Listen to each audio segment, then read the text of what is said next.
A few years ago, the producer of the film, Marjan Moghimi, who's an Iranian lady who has been living in San Francisco in the Bay Area for many years, she had produced documentaries prior to Radio Dreams, films such as Fifi Howls from Happiness.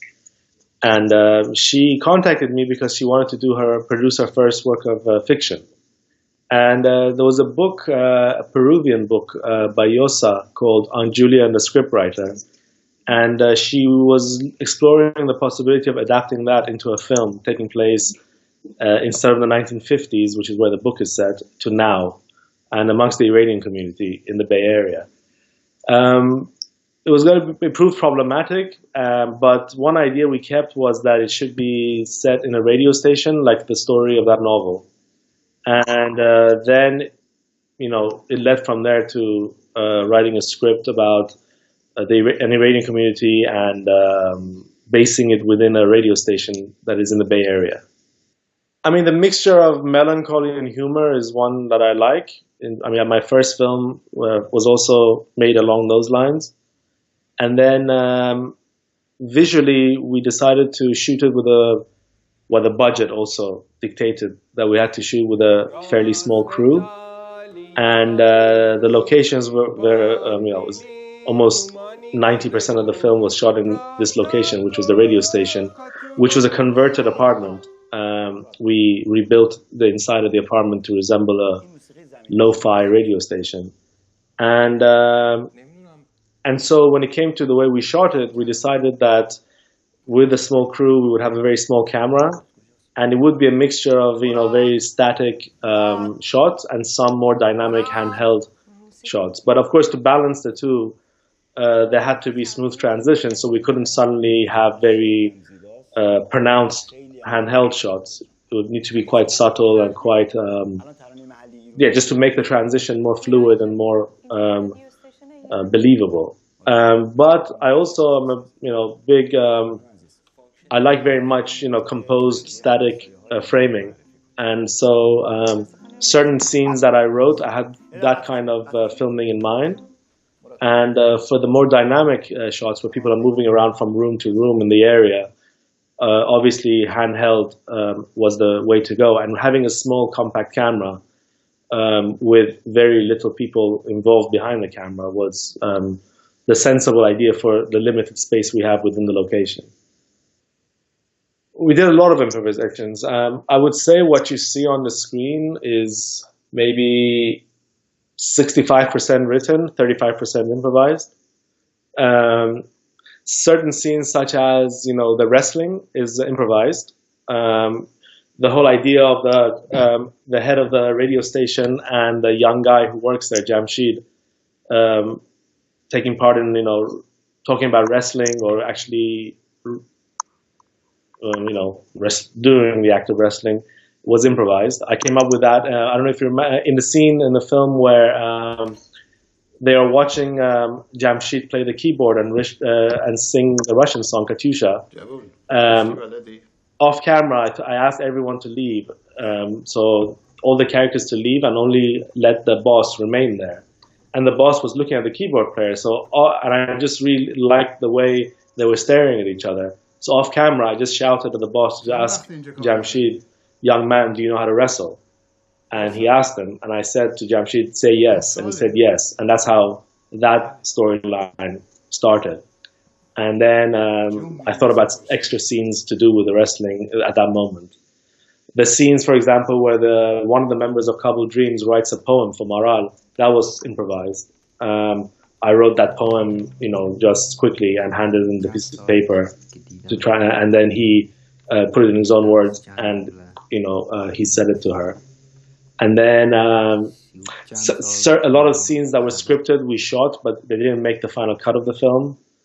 And so I would say, 65% scripted, 35% improvised. I am absurdist humor of certain writers. I guess he's Irish, but Samuel Beckett, for example, is Irish, and his writing, I would say, has that element of absurdist humor in it sometimes, mixed with very sad stuff.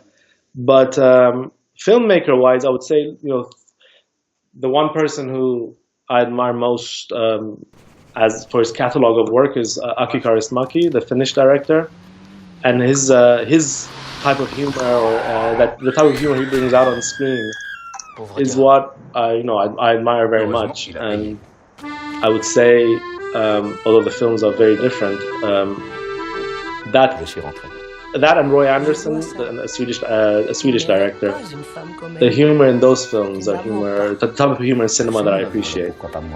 Somewhat subtle, but also mixed with more darker elements or more grim elements. I live in London. I grew up in London, and I had traveled to San Francisco before several times as a visitor, as a tourist. But Marjan Morimi, the producer, has lived there, like I said, for many years, and she's very involved with the Iranian community there. And when it came to casting, we did a sort of open call for Iranians living in the Bay Area. Obviously, again, due to our, we wanted to, because the film was shot in the Bay Area, we wanted most of the actors to be from the community that lived in the area. But we were also open to other Iranians being in the film, but our limited, scope of budget didn't allow to bring people in from all around the place. So what we did was a sort of open call casting for Iranians living in the Bay Area to submit videos. We gave them like a little theme, and they submit. And the theme was, I think, I came up with a childhood memory, and they read out the childhood memory on video, and they sent it to us, and we looked at it. Some of them we met in person because Marjan and Morimi knew them already. And so we were able to meet with them in person and discuss the project and, have them audition. The two people who came from out of the Bay Area were Mohsen Namjoo, who used to live there but now lives in New York, and Boshra Dastunejad, who lives in Texas. And her, we had seen Marjan showed me a video of hers that had gone viral about her performing a poem she had written. And I really liked her appearance and her, charisma. So we did a Skype interview.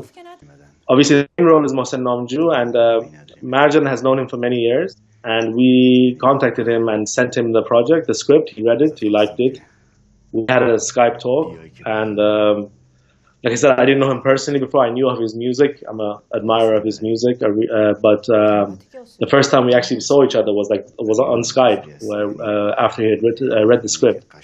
And then he came to San Francisco for the pre-production, and that's when we actually met physically for the first time. When we were picked up, obviously, by an American distributor, Matson Films, we were very proud and very honored. But I thought, we would get some coverage. But the reviews have been really, very, very touching, of course. And I think the timing of the release of the film has also, I think, influenced both let's say, the reviews and also the fact that the film is showing in so many different cities. Because, I believe it's the American now, at least in people's fears, people's anxieties, is a different America to, let's say, November last year.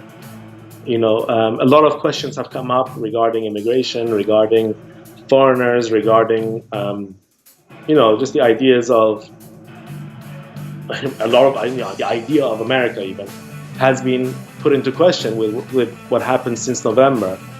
And I think this being a story about, essentially a story about immigrants, but they're, it's a human story. They're normal people. They don't have two horns or a tail. They're just like any other people in a lot of ways. They have hopes, they have dreams, they have, desires. And I think maybe in the current climate, that speaks to a lot of people. I don't know.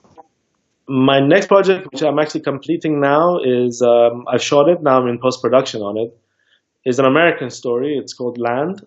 And it's fiction again. It's a contemporary story about a Native American family on a reservation and their relationship with a bordering town, which consists of Caucasians, and the interaction between the two communities.